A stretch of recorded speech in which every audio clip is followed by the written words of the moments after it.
الحمد لله المبدئ المعيد الغني الحميد ذي العفو الواسع والعقاب الشديد من هداه فهو سعيد السديد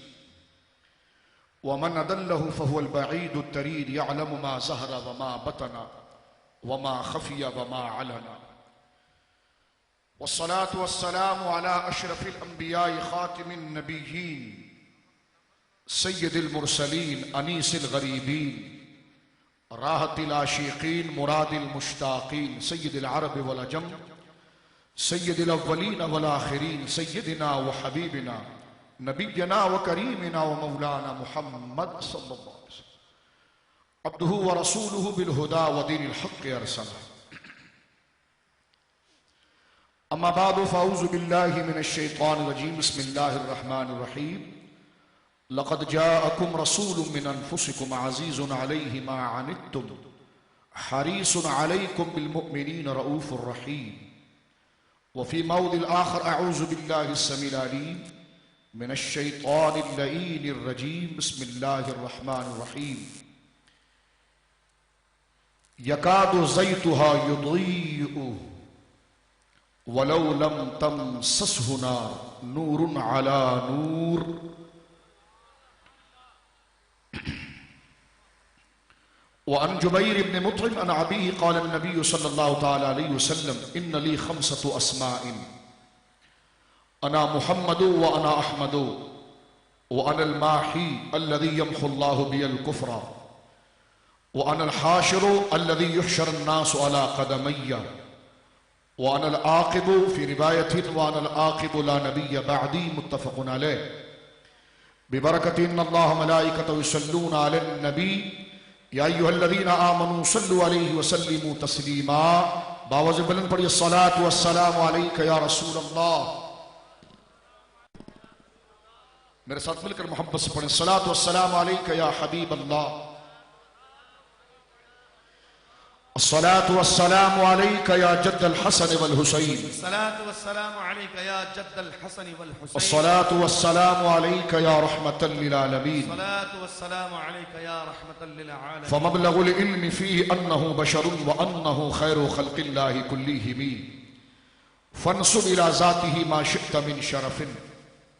فانسب إلى قدره ما شئت من عظم وأبيض يستسقى الغمام بوجهه ثمال اليتامى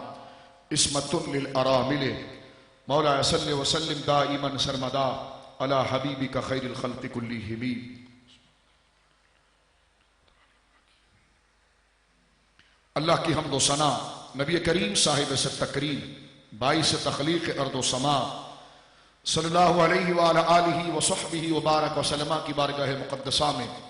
انتہائی محبت و عقیدت کے ساتھ درود و سلام پیش کرنے کے بعد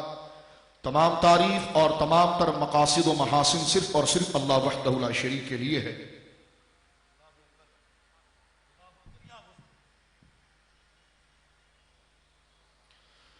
میں بے حد مشکور ہوں منتظمین جلسہ کا اپنے بھائی جناب محمد نواز گوندل صاحب قبلہ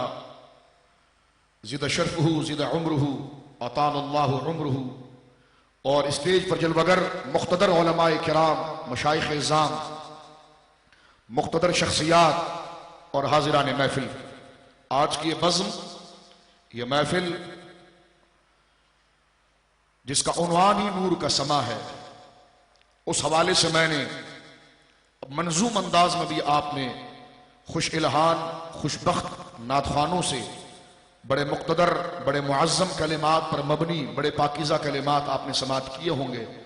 جو بارگاہ رسالت امام صلی اللہ علیہ وسلم میں ہدیہ درود اور ہدیہ تبریک کے طور پر ہے میرے بعد بھی ابھی عشاقان مصطفیٰ کریم صلی اللہ علیہ وسلم کا ایک دستہ موجود ہے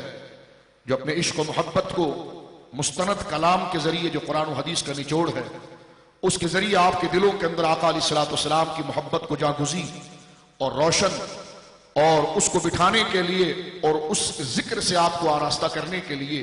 انشاءاللہ یہ کوشش کریں گے یہ محفل کیوں سجائی جاتی ہے ذرا اس پر ایک جملہ سن لیجئے ایمان کی بنیاد اور ایمان کی اصل یہ تعلق مصطفیٰ ہے صلی اللہ علیہ وسلم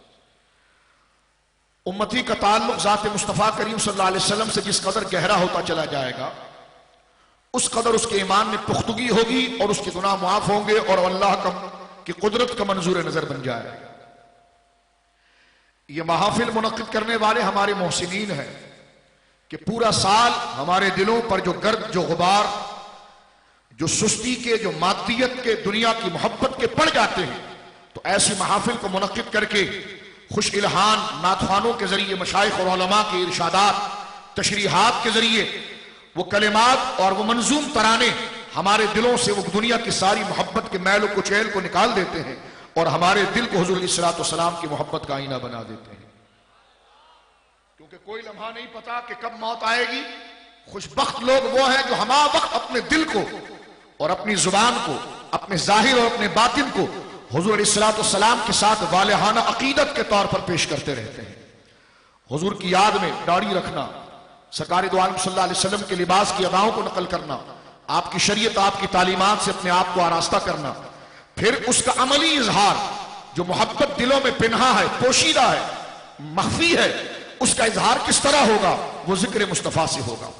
وہ اپنے عمل کے ذریعے، اپنی اداؤں کے ذریعے، اپنی باڈی لینگویج کے ذریعے ایسے کلمات اور ایسی ادائیں، ایسی حرکات ذکر کی جائیں گی جس سے دیکھنے والا یہ دیکھے کہ ہاں یہ جس کا ذکر کر رہا ہے اس کے سامنے یہ عاجزی کر رہا ہے اور یقیناً وہ ذات بڑی معتبر اور معلیٰ ہے۔ تو یہ محافل ہمارے دلوں کے اندر حضور کی محبت کو اجاگر کرنے کے، کیونکہ جب تک ہم مقام مصطفیٰ سے واقف نہ ہوں، حضور علیہ الصلوۃ والسلام کے کمالات سے ہمارے دماغ واقف نہ ہو، جب تک حضور علیہ الصلوۃ والسلام کی عظمتیں جو اللہ رب العالمین جل مجدہ نے اپنے محبوب کو عطا فرمائی ہے، میرے دوستو، جب تک ہم اسے قرآن و سنت کے ذریعے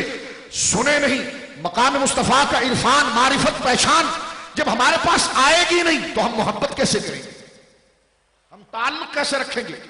ہم حضور کے ذکر میں اپنے شب و روز کیسے گزاریں گے؟ تو یہ محافل اس لیے منعقد کی جاتی ہے، یہ محسنین علم دین کی اور ذکر مصطفیٰ کریم کی اس محفل کو منعقد اس لیے کرتے ہیں کہ ہمیں بارگاہ مصطفی کے وہ معرفت کے تمام گوشے واضح ہو جائیں اور ہم حضور علیہ الصلوۃ والسلام کے کمالات کو پہچانیں، جانیں، اور پھر ہم یہ کہیں کہ واقعی میں یہ بات حق ہے کہ جس کے یہ کمالات ہیں، ایسی شخصیت جن عظمتوں کی متحمل ہے، تو حق بات ہے کہ سب سے اولا اور اعلیٰ ہمارا نبی،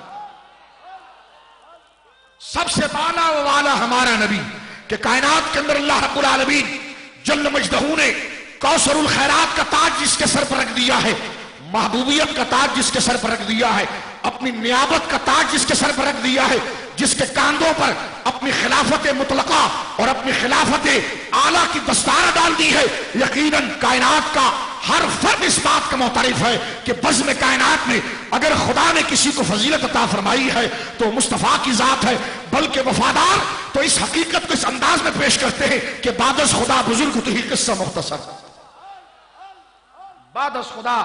بزرگ تو ہی قصہ مختصر۔ یہ تو میں نے دو جملے اختصار کے ساتھ، کیونکہ ظاہر سی بات ہے نور کا سما ہے، ہر ایک نے اپنا حصہ اس میں ملانا ہے، تو میں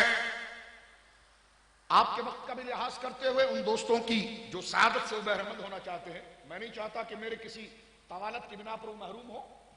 میں بھی سعادت حاصل کروں، وہ بھی سعادت حاصل کریں، اور آپ بھی سامع نواز ہو کر اس سے سعادت حاصل کریں مبارک کلمات سے۔ ایک تو یہ بنیادی بات میں نے آپ کی خدمت میں عرض کیا ہے کہ یہ کیوں، کس وجہ سے یہ محفل منعقد کی جاتی ہے۔ ایک بات، معرفت مصطفیٰ، حضور کی پہچان، حضور کی معلومات، جتنا ہم حضور کو جانیں گے، جب حضور کی جو شخصیت ہے اس کے بارے میں جتنا جانیں گے، تو پتھر کو بھی اگر حضور کا پتہ چل جاتا ہے تو پتھر بھی پیار کرنے لگ جاتا ہے، جانور کو بھی حضور کے کمالات پتہ چل جاتے ہیں تو جانور بھی پیار کرنے لگ جاتے ہیں، حجر شجر نباتات ہر حضور علیہ الصلوۃ والسلام کی بارگاہ میں تحیت و درود کے نذرانے پیش کرتے ہیں، بلکہ مولا کائنات علی المرتضیٰ رضی اللہ تعالی عنہ وارضاہ عنہ سے جامع ترمذی میں صحیح روایت موجود ہے، رسول کریم نے فرمایا کہ علی، تو اس پتھر کو جانتا ہے کہ جو مجھے اعلان نبوت سے پہلے سلام کیا کرتا تھا؟ تو آپ اندازہ لگائیے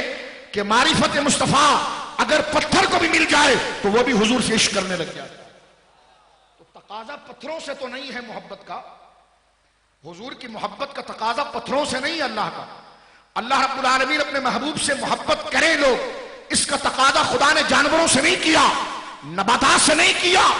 بنی آدم سے کیا ہے، لہذا جانور بھی مصطفیٰ کی معرفت پا لیتا ہے۔ تو سرکار کا دراز گوش جس کو گدا کہا جاتا ہے، اگر وہ حضور کی معرفت پا لیتا ہے تو سرکار علیہ الصلوۃ والسلام کا ادب اسے بھی آ جاتا ہے۔